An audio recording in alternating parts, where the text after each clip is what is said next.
부산의 변두리라 불리는 구암, 그리고 구암의 절대자인 소년감 밑에서 15년간 행동대장으로 일하고 있던 건달 희수는 어느 날 자신의 구역이 얼척없게 습격받았다는 소식을 듣습니다. 뭐 이거? 용광이 날이 쳐들어와가 막 작사를 내고 가십니다. 그리고 상대는 바로 사고치고 고향을 떠났다가 몇 년 만에 자신만의 조직을 만들어서 돌아온 용광이라는 미친 개였죠. 그 치아 그 유리하고 그. 예, 알겠습니다. 니 뭐하노? 어디 가더라도 연락은 돼야지. 근데 소년감은 구암의 절대자라는 타이틀과는 별개로 어째 굉장히 희수를 의지하는 듯 보였죠? 저들 왔는데 이게 전쟁이 아니면 뭐고? 장사 좀 하자고 이 생떼 부리는 게지. 왜냐하면 희수가 나서면 모든 일이 거진 깔끔하게 처리됐기 때문인데요. 그럼 나 아들 막 다 모이라 했으니까 데리고 가라. 뭐 이만한 일로 아들 뭐 우르르 몰고 갑니까? 막 쪽팔리고 그래. 결국 희수는 예전 자신과 그래도 어느 정도 안면이 있는 용광을 만나러 그의 사업장 빨래방을 혼자서 깡 따고 있게 가는데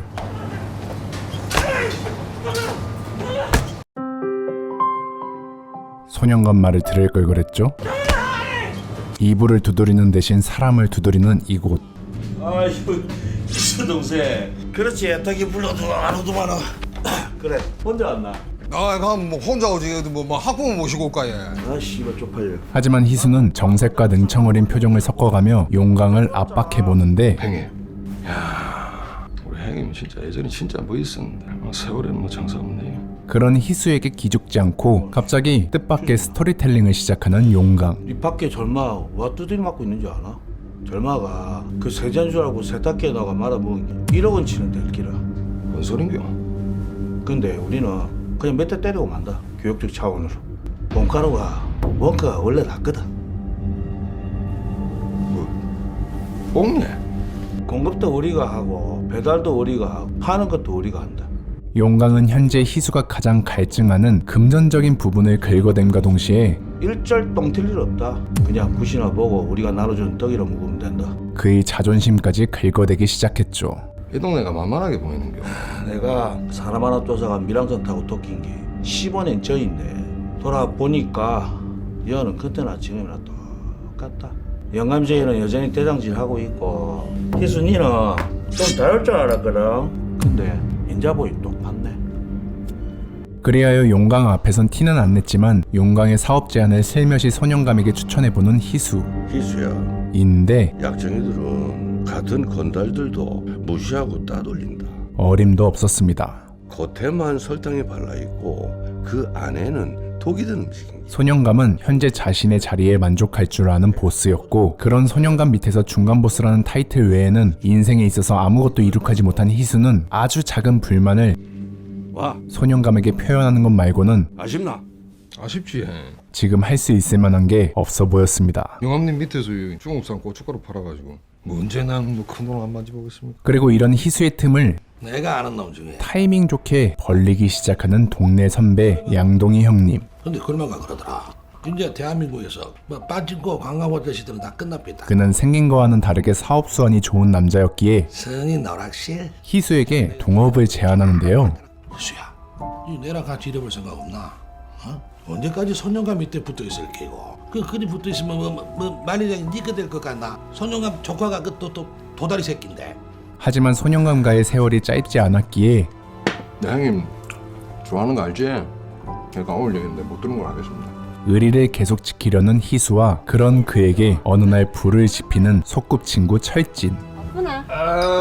밥 먹나?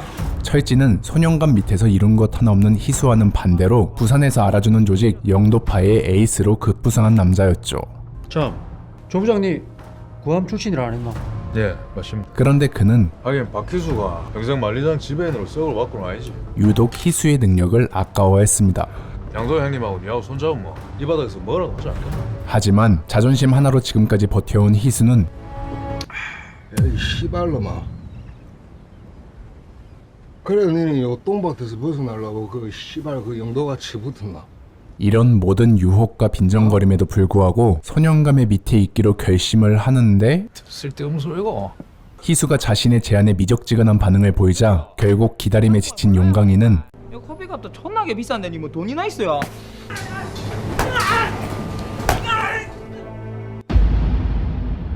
또다시 사고를 쳐버렸습니다.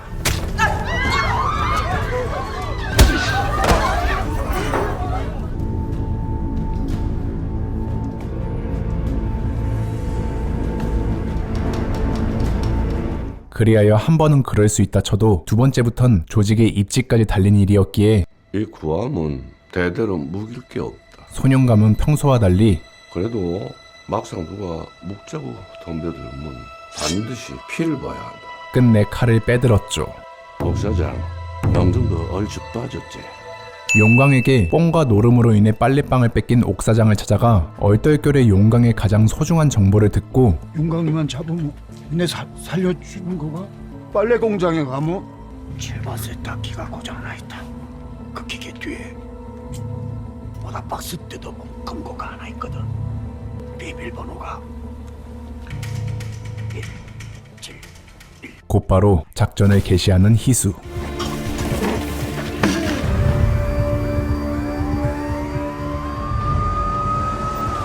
그렇게 속전속결로 용광에게 누명을 씌우고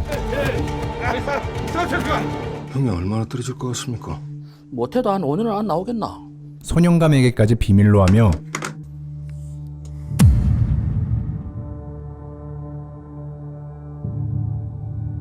하지만 자신이 벌인 일에 점점 회의감을 느꼈던 희수는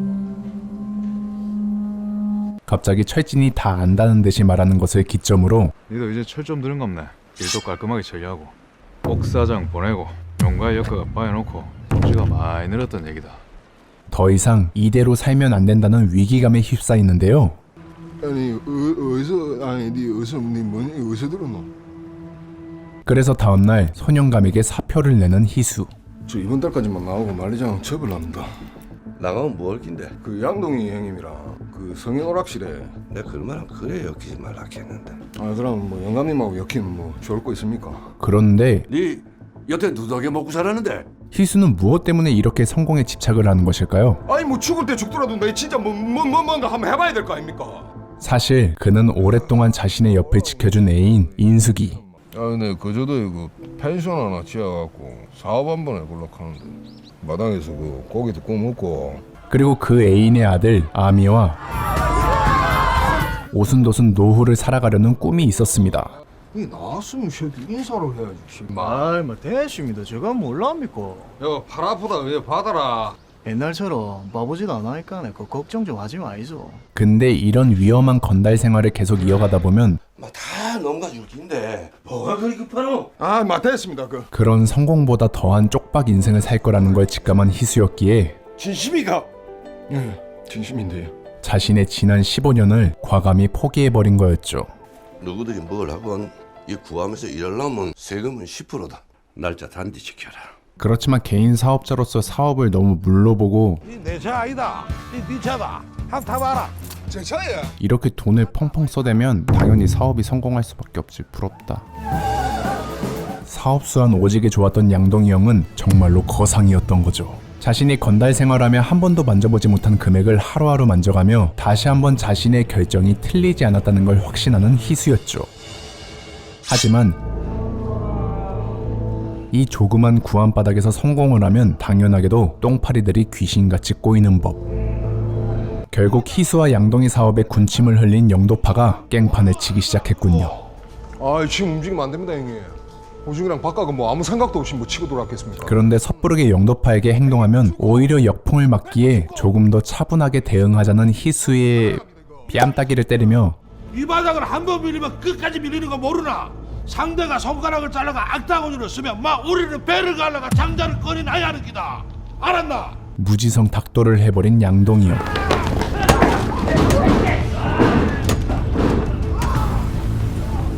그리고 그 결과 완전히 영도파에게 명분을 줘버린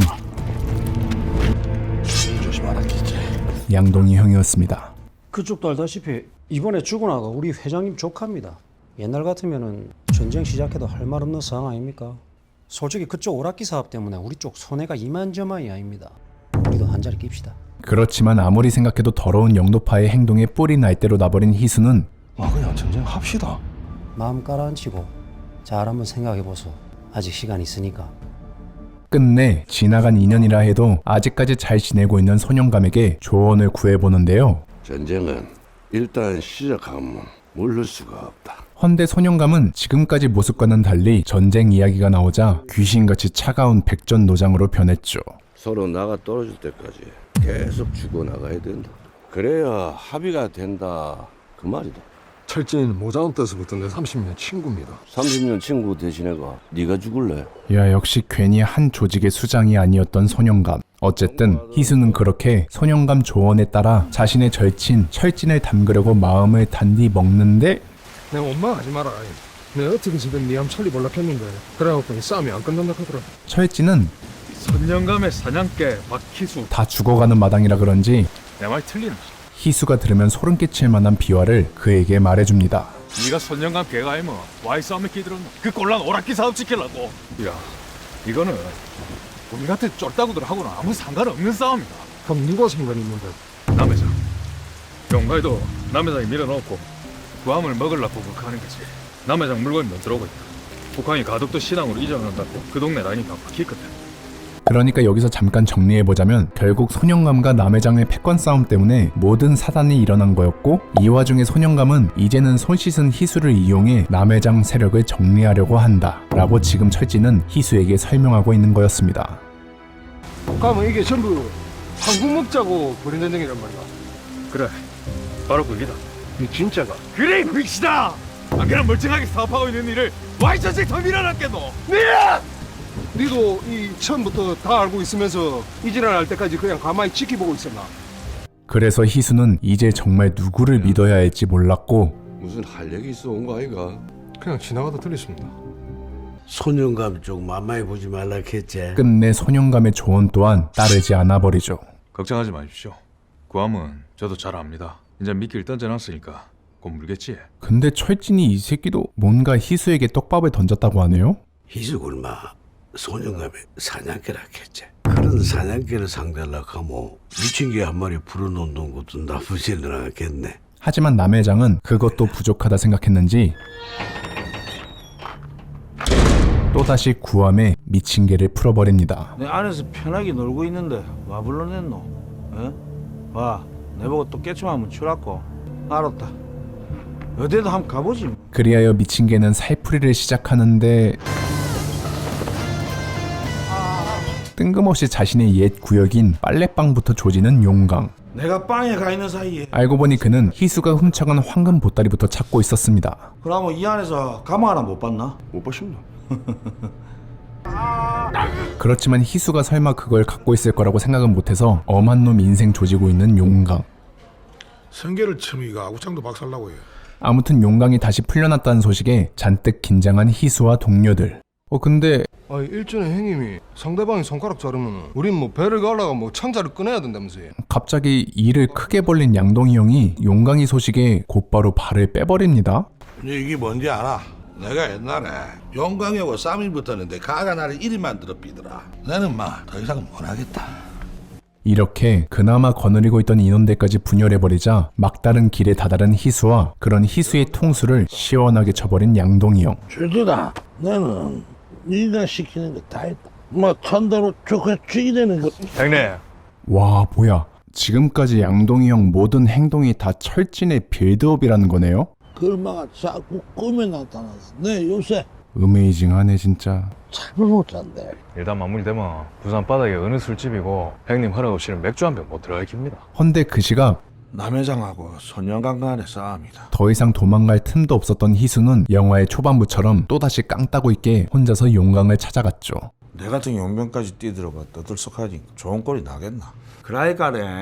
이제 아름다운 그림 한번 그리보자.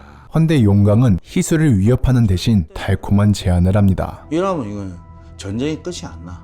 한 명만 사라지면 모두가 행복해진다. 바로 손영감을 제치고 너가 이곳의 왕이 되라는 용강. 영도가 니 뒤에 딱 버티고 서 있는데 안 듣게 뭐 있노? 근데 어째 용강이는 희수를 굉장히 호감 있게 보는 것 같네요. 말한 줄 알아? 니는 있잖아. 나 용강이라고 엄청 닮았거든. 은근슬쩍 자신의 외모를 상향평등화시킨 용강이 형과 내가 와 당신 딸을 닮았는데. 그런 용강이 형의 제안에 할 말을 잃어버린 희수. 어쨌든 그러나 희수는 지난 의리까지 저버리며 살고 싶지 않았었죠. 아미야, 니 내랑 그 약속 하나 하라. 그래서 무슨 약속이야? 아마 이 제안을 거절하면 자신이 어떻게 될지 잘 알고 있던 희수였기에 설령 뭐 내가 뭐 칼마다 뒤지도 뭐 이 새끼 막 복수한다고 지랄하지 말고. 그럼 아저씨가 칼 맞아 죽었는데 내가 그냥 가만히 있습니까? 대답하거라. 인숙의 아들 아미에게도 단단히 말을 해둡니다만 아버지라고 불러도 됩니까? 아버지? 뭐 마음의 준비가 안 됐습니까? 아니다. 그 아버지 해라. 이제는 자신의 아들이 아니라고 해도 아미에게 너무 정이 될 대로 들어버린 희수였습니다. 하지만 희수가 제안을 수락하지 않자 위험은 엉뚱한 대로 튀어버렸고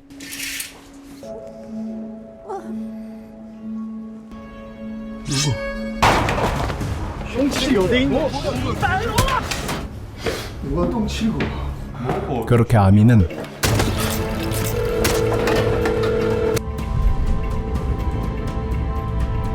엄마한테는 말하지 마이소. 아버지, 허무하게 세상을 떠나게 되죠. 우리 어머니 좀 잘해주시죠. 그리고 며칠 후 희수는 적합은 위로금 더 따로 준비하고 오락기 사업 지분도 넘기겠습니다. 그 회장님께서는 항구도 좀 나눴었으면 하는데. 백기투항을 하는 척 신강입니다. 저 철진이 그 새끼가 맞답니다. 그래 알았다. 아미의 죽음에 철진이 개입한 걸 확인한 순간 이수야, 오는 길에 회장님이 그러더라. 오늘 항구를 못 받아오면 네 목숨이라도 받아오라고. 근데 네가 버틴기면 내 같은 쫄따구가 뭘 웃자겠나? 그래서 아미 죽였나? 뭔 소리고? 아미 인숙이 아들이다. 근데 네가 임마 어째 우리한테 일할 수가 있냐? 곧바로 복수를 시작하는데요. 네 사람 새끼가 이 개새끼야. 아! 이거 쏴보라. 쏘라고.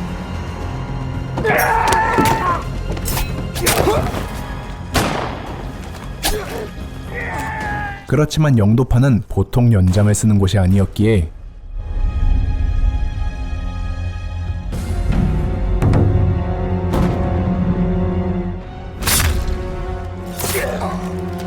그의 복수는 허무하게 막을 내렸는데 일로 왔나? 철진은 구함을 관리하려면 아미는 미안하게 됐다. 근데 아미가 안 죽었으면 네가 죽었어야 돼. 뭔 얘긴지 이해하지? 희수가 살아야 한다고 판단했죠. 이 전부 다 네가 그린 그림이가. 후지도 안 해온 자 그랬겠노? 다들 각자 셈법대로 끼들어가 일에 사단이 났으니 이래저래 다 같이 그린 그림 아니겠노? 일 다 끝나면 구함 좀 맡아도. 이배는 오늘 밤에 러시아로 돌아간다. 내려오고 싶으면 전마한테 얘기해라.